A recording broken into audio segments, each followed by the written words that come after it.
অদ্ভুত নেশা পেয়ে বসেছে হরিডোমকে। কাজিমগঞ্জের শ্মশানে মরা পোড়ানো তার কাজ। তাতে আর কত হয়, দিন চলে না।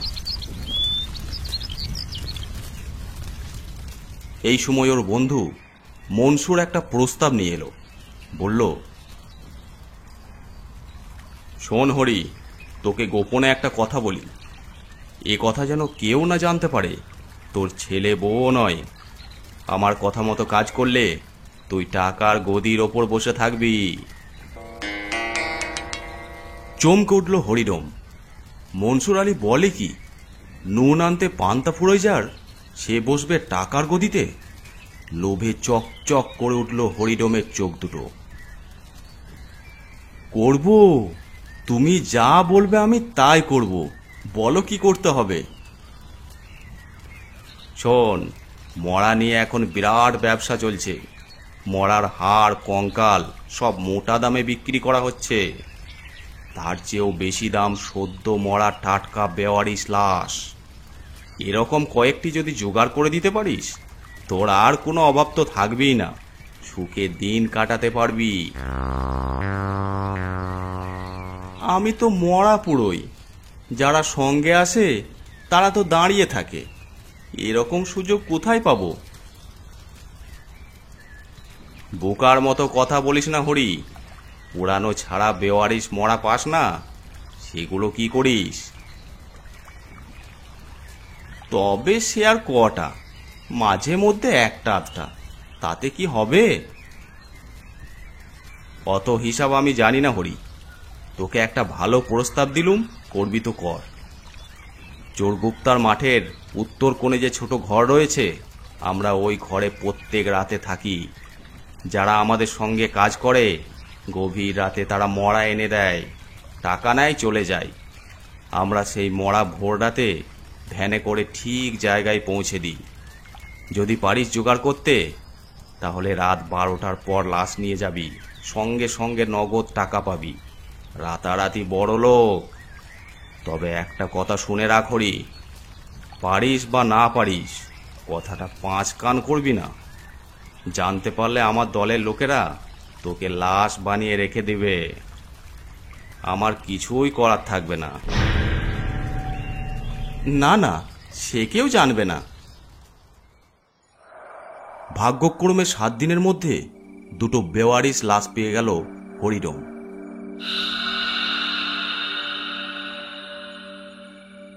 একটা লাশেতেই এত টাকা! নগদ টাকা হাতে পেয়ে সে পাগল হয়ে গেল। তার মনে জেগে উঠল লোভ। তাই সে সারা রাত এখানে ওখানে ঘুরে বেড়ায়, যদি কোনো লাশ পাওয়া যায়। হরির এখন একটাই চিন্তা, কেমন করে লাশ জোগাড় করবে। ভাবতে ভাবতে হঠাৎ তার মাথায় একটা বুদ্ধি খেলে গেল। কবর খুললে তো অনেক লাশ পাওয়া যাবে।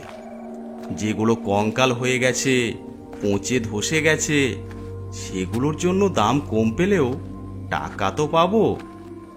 বলা যায় না, খুঁড়তে খুঁড়তে টাটকাও তো পেয়ে যেতে পারি।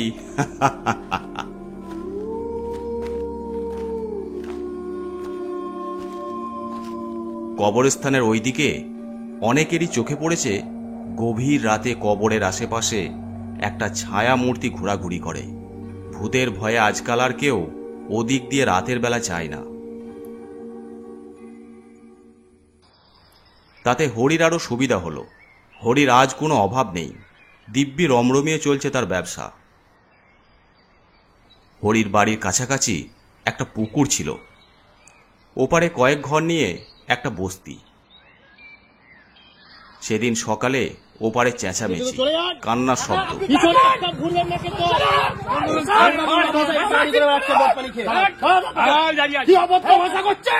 কি ব্যাপার, এত চেঁচামেচি কেন? জামাল উদ্দিন তার বাবা নাসিরউদ্দিনের সঙ্গে ঝগড়া করে বটি দিয়ে নিজের গলা কাটতে যাচ্ছিল। সবাই মিলে ধরে ফেলে ব্যাপারটা মিটিয়ে নেয়। আহা, মরলে তো ভালোই হতো, একটা লাশ পাওয়া যেত। এই ঘটনার দিনই রাতে ভূতের মতো অন্ধকারে কবরে লাশ খুঁজছিল হরি। হঠাৎ দেখল একটা লোক টলমল করতে করতে চলেছে, যে কোনো মুহূর্তে যেন পড়ে যাবে। এ তো জামাল উদ্দিন। জামাল টলমল করতে করতে পুকুরের ধারে এগিয়ে চলেছে।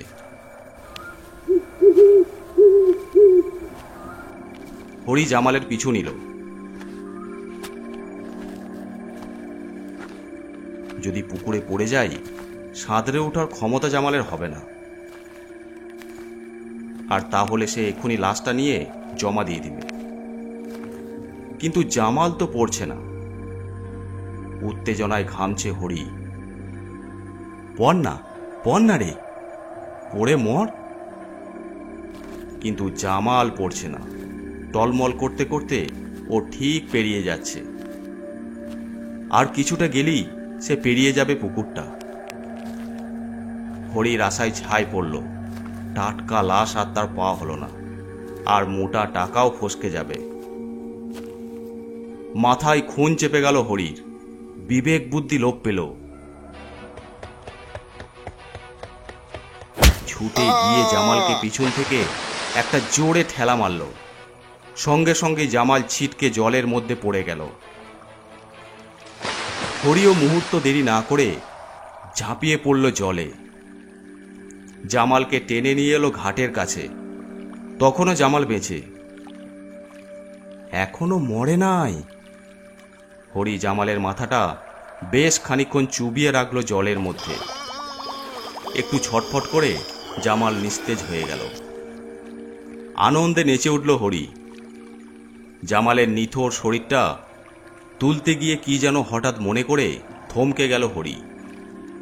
না, জামালকে যদি আজকে পাছাড় করি তাহলে ঝামেলায় পড়তে পারি। জামালের খোঁজ চলবে, পুলিশ আসবে, তাতে আমার ওপর সন্দেহ পড়তে পারে।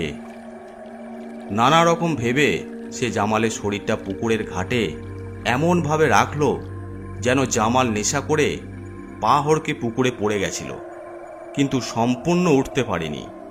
কোনো রকম শুধু মুখটা বের করতে পেরেছে, তাও নাকটা প্রায় ডোবাই। রাত তখন বেশ গভীর। গ্রামের রাত, কেউ কোথাও নেই। পায়ের ছাপ পড়লে যদি কেউ সন্দেহ করে, তাই সাঁতার কেটে অন্যদিকে চলে গেল। ওদিকটাই ওর ঘর। ঘর যাবার আগে আর একবার শ্মশানে গেল, যদি কোনো মরা এসে থাকে। তারপর বাড়ি চলে গেল।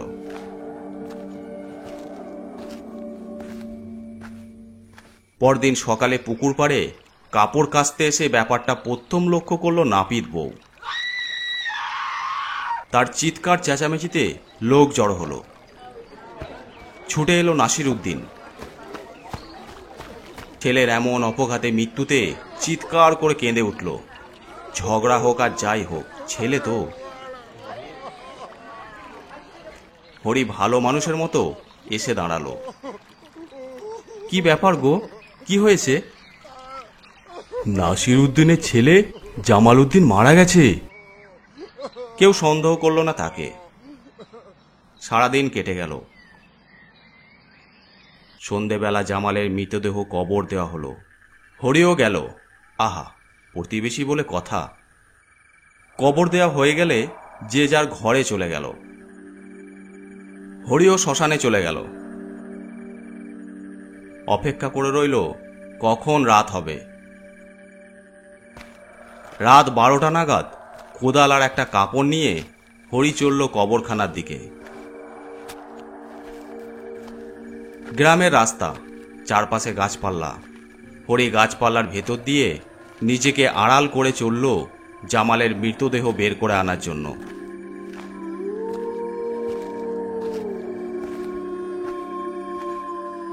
নাসির উদ্দিনের চোখে ঘুম নেই। ঘুম আসছে না নাসির উদ্দিনের। বিছানা ছেড়ে উঠে এলো নাসির। বাইরে পায়চারি করতে লাগলো। বুকটা তার কান্নায় ঠেলে ঠেলে উঠছে। অত বড় আমার জোয়ান ছেলে বিয়ে থা করেছে, কি হবে তার বউ বাচ্চার ভবিষ্যৎ? আমারও তো বয়স হলো। হঠাৎ চোখ পড়ল দাওয়ায় রাখা গ্লাসের ওপর। জামালউদ্দিন প্রত্যেক রাতে এক গ্লাস জল খেয়ে তারপরে ঘুমাতে যেত। জল না খেলে সে সারা রাত ঘুমাতে পারত না। কথাটা মনে পড়তেই নাসির তাড়াতাড়ি ওই গ্লাসে জল ভরল। তারপর নিজের মনেই বলে উঠল, জামাল বাপ আমার, তোকে তো পানি দিতে ভুলে গেছি। পানি না খেলে তুই যে ঘুমাতে পারবি না।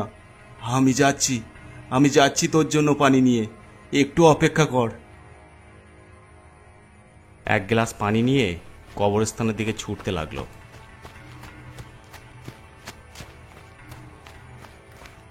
নাসিরউদ্দিন কবরখানায় যখন ঢুকছে,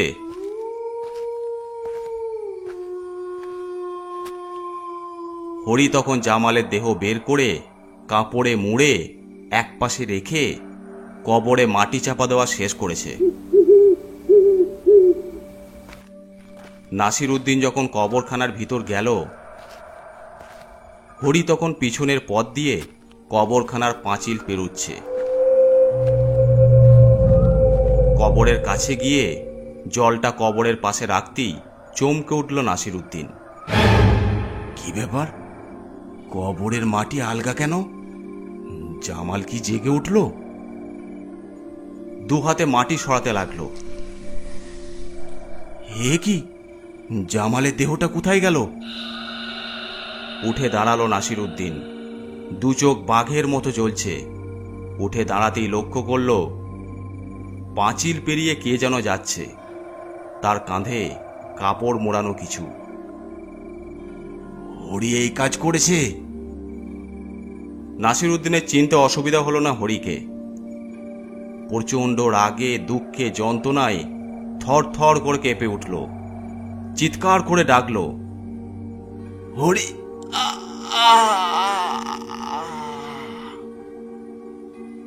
বুকে তীব্র যন্ত্রণা অনুভব করল। তারপর লুটিয়ে পড়ল ছেলের কবরের খোঁড়া মাটির ওপর। হরি জানতেও পারল না তার মৃত্যুর পরোয়ানা জারি হয়ে গেল সেই মুহূর্তে। হরি কাজ শেষ করে এক গাদা টাকা নিয়ে আনন্দে নাচতে নাচতে বাড়ি ফিরল। নাসিরউদ্দিনের দেহটা রসুলে আবিষ্কার করল। গ্রামের লোক ঝেঁটিয়ে এলো এক তাজ্জব ব্যাপার দেখতে। জামালের কবর খালি, সে জায়গায় পড়ে আছে তার বাপজান নাসিরউদ্দিন। সবাই মিলে পরামর্শ করে ছেলের কবরেই বাপকে শোয়ানোর ব্যবস্থা করল। হরির আনন্দ আর ধরে না। পরপর দুটো তাজা শরীর, এখন শুধু রাতের অপেক্ষা। রাত তখন গভীর। হরি চলল নাসিরউদ্দিনের কবরের দিকে। হরির হাতে আজ একটা শাবল। একটু আগে এক পশলা বৃষ্টি হয়ে গেছে, মাটি আলগা। যাক, ভালোই হলো, আমার ওপর কারো নজর পড়েনি। এখন দুটো লাশ জমা দিলে অনেক টাকা। হরি জানে না নজর পড়েছে একজনের। হরি গিয়ে দাঁড়ালো নাসিরউদ্দিনের কবরের কাছে।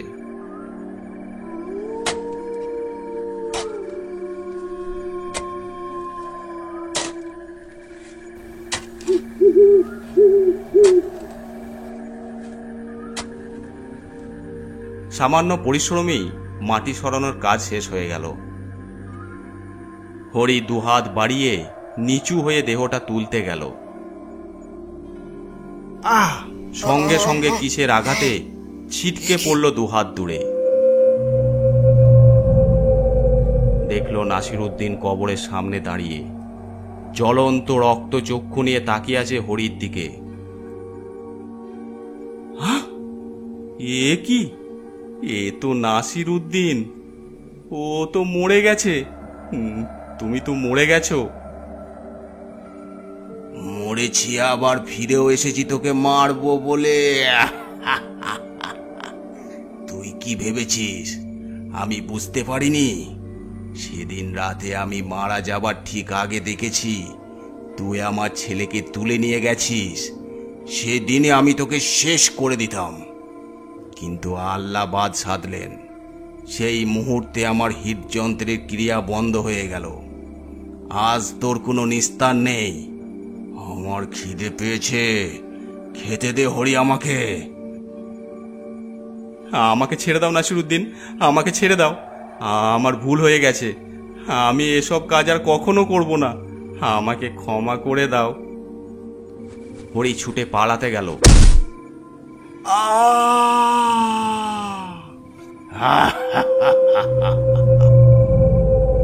তারপর সব চুপ। চালাঘরে বসে অপেক্ষা করছে পুরো দলটা।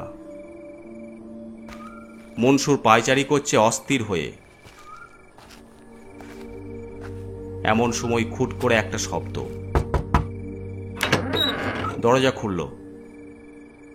ধপ করে হরির মৃতদেহটা মাটিতে এসে পড়ল মনসুরের পায়ের কাছে। সামনে দাঁড়িয়ে বিভৎস চেহারা নাসিরউদ্দিনের প্রেতাত্মা। মুখের দুপাশ দিয়ে রক্ত গড়িয়ে পড়ছে। তোরা একটা মরা মানুষকেও শান্তিতে শুতে দিস নাই, তোকে এর ফল পেতেই হবে। দুহাত বাড়িয়ে প্রেতাত্মা এগিয়ে এলো মনসুরের দিকে। মনসুর পালাতে গেল, কিন্তু পারল না। কে যেন তার পা দুটো মাটির সঙ্গে বেঁধে দিয়েছে। আমাকে ছেড়ে দাও, আমি তো লাশ আনি না, ওরাই আমাকে লাশ এনে দেয়। এই কাজ আমি আর করব না। এই ফাঁকে অন্য দুজন ভ্যান নিয়ে পালিয়ে গেল। আমার খিদে পেয়েছে, রক্ত চায় আমার। হায়, হরিকে শেষ করেছি, এবার তোর পালা। আমার ভুল হয়ে গেছে, ভুল হয়ে গেছে, আমাকে ছেড়ে দাও, ছেড়ে দাও আমাকে। পরদিন সকালে সকলে অবাক হয়ে দেখল হরি মনসুরের প্রাণহীন দেহ নাসিরউদ্দিনের কবরের ওপর পড়ে আছে। এখনো পর্যন্ত কাজিমগঞ্জের গ্রামবাসীদের কাছে ব্যাপারটা রহস্যজনক হয়ে আছে। নাসিরউদ্দিনের কবরের ওপর হরি মনসুরকে মেরে শোয়ালো কে? আজকের গল্পটি আপনাদের কেমন লাগলো অবশ্যই কমেন্ট করে জানাবেন। আর যদি ভালো লেগে থাকে অবশ্যই চ্যানেলটি সাবস্ক্রাইব করে দেবেন। আর আপনারা যারা গল্প পাঠাতে চান আমাদের ফেসবুক পেজে ইনবক্স করে পাঠাতে পারেন, অথবা আমাদেরকে মেল করতে পারেন। এছাড়াও আমাদের ইনস্টাগ্রাম আইডি আছে, আপনারা ফলো করে নিতে পারেন। সব কিছুর লিঙ্ক ডিসক্রিপশন বক্সে দেওয়া আছে।